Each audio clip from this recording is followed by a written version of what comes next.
Քո տանը աղոթքիդ անկյունը ունեցիր։ Հնարավորության դեպքում անգամ աղոթքի սենյակ։ Փոխվելդ, ազատագրվելդ քո ձեռքին է, եթե կանգնես Տիրոջ առաջ ու ասես. «Տեր, ահա ես այսպիսին եմ, սա կա իմ մեջ,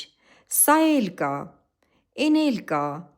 բացես սիրտդ Աստծու առաջ, երբ դու և ինքը քո աղոթքից սենյակում հանդիպեք, առանձին, բոլորի աչքից ու ականջից հեռու, հակառակ դեպքում ինչքան ուզում ես գնա ընտիր եկեղեցիդ։ Լսիր ընտիր եղբայրների ընտիր քարոզները, չես փոխվի երբեք։ Դու գիտես ինչ կա քո սրտում, քո ներսում, բառ առ բառ արտաբերիր Տիրոջ առաջ, վարվիր այսպես ու կփոխվի կյանքդ, կթոթափես հին ադամական էությունդ, վատ սովորույթներդ, նաև հիվանդություններդ։ Թող Տերը օրհնի քո նոր օրհնված ընթացքը։ Ամեն։